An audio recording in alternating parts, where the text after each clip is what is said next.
I'm allowing a little bit of loading screen so I can tell you about the party I'm going to take in. It's going to be a Hellion, a Crusader, a Houndmaster, and a Vestal.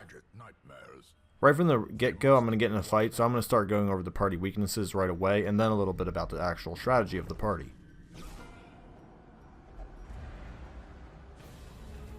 As you can see, the Crusader and the Vestal switch positions, which is not that bad since the Crusader has Holy Lance. However, the Vestal cannot do anything in the front row, and this is the weak part of the strategy if she ever gets pulled or gets forced to the front. I'm going to let a couple turns of combat go before we get to our next point, so you can see the fight develop. This party is very durable because between the Houndmaster and the Crusader they can heal stress damage, and the Vestal can also usually heal enough damage to the party. Once crits start happening, it gets pretty annoying, and I keep moving back the Vestal every time so she can get in a position of better healing. This party has decent damage output and also has a very good range of hitting. We'll talk about that more later. This party is also decent at dot damage.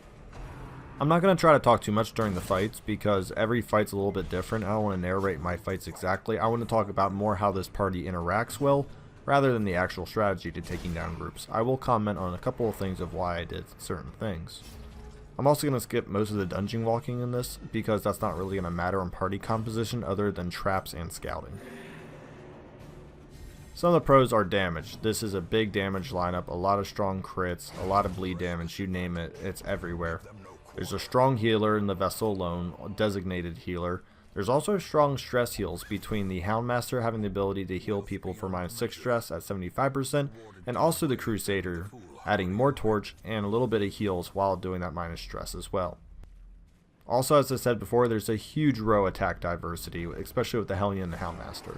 Even the Crusader once you put him in the back row.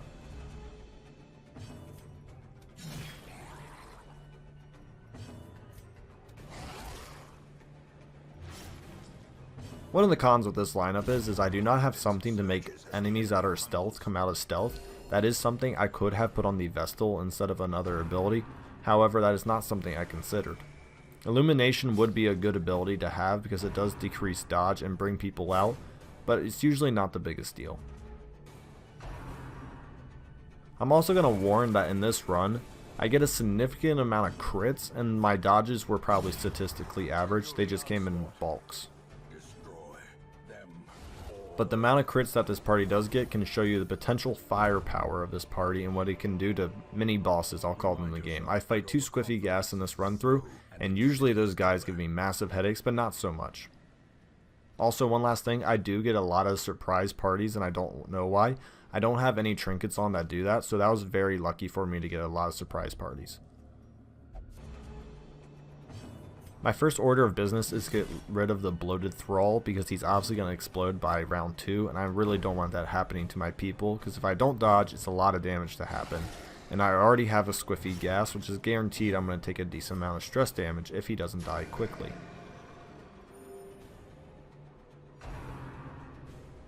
Having the Squiffy Gas guard is really annoying, but we can stun him out of that guard. I get some nice dodges in a row here, no one gets hit, and the Hellion doesn't have a naturally high dodge, so I'm pretty surprised I got that dodge.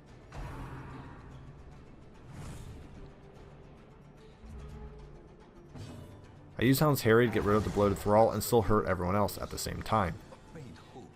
Once I get to my Vestal, I'm going to have them stun and hopefully lower the guard. The Book of Sanity is amazing because it minuses 20% stress coming in, which is amazing when you have someone like a Squiffy Gas who only focuses on stress damage mostly. So I'm not going to take a lot of stress damage from this maddening shanty. It was a nice critical to drop the guard coverage, so then I could attack him directly with the Crusader, who has extra damage against him. And as I said before, very nice crit, and I got another crit, and they just kind of keep coming in this fight. This fight went a little better than I originally intended due to the amount of criticals I got. This lineup is built, as I said before, for damage, and a lot of trinkets I have on help do extra critical strikes. So it's really not that surprising how many I got, but I felt like it was more than probably what statistical average should have been. But that happens. You have some above, you have some below, but at the end of the day, it's going to average out for and against you in certain areas. Some of the cons of this lineup. Low stun diversity. I really only have the front 3 rows and I can't hit anybody in the back. Also, there's no blight damage, which means these people who have high bleed damage, the fish people, was actually not a smart choice on my case.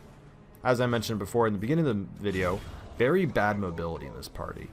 Also, if you're playing against someone where you need to do shuffling or pulling or pushing, there is none of that in this lineup, which means you're going to be maybe reliant on getting critical strikes and finishing enemies to move the bodies forward. I'm not going to show all the fights in the dungeon because after 4 or 5 you kind of get an idea how they're going. As the light gains purchase, spirits are lifted and this is my second surprise round on a Squiffy Gas, which is really helpful because this one doesn't even get a turn to go, which is huge because they can be really annoying if you ever fought against one. They can stack a lot of stress damage on you, and it's a miserable day if they stay alive long enough.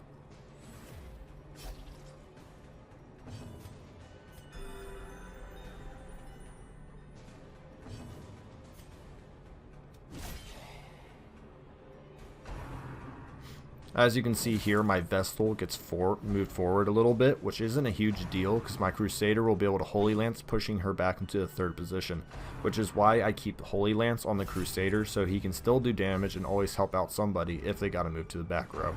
I used not to keep Holy Lance on, and it really used to hurt me.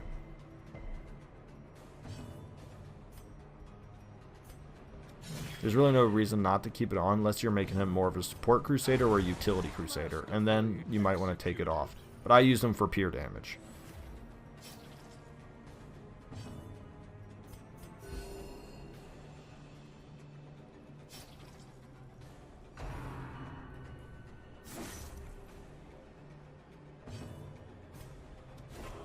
He may have dodged there, but the idea is he still got an opportunity to do damage and move forward, kicking the Vestal into 3rd position, so now she can do her full heals and her full array of abilities.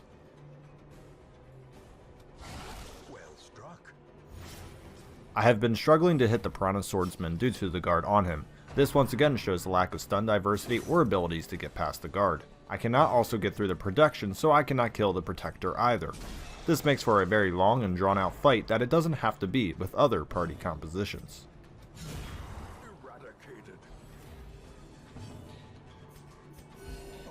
I'm going to try to make this into a mini-series. I don't know how long I'm going to go, but there's plenty of party compositions you could do just for regular dungeon running.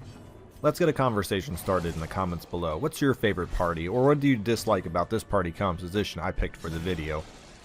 I hope you enjoyed it, and there'll be plenty more to come. Thank you, like and subscribe below.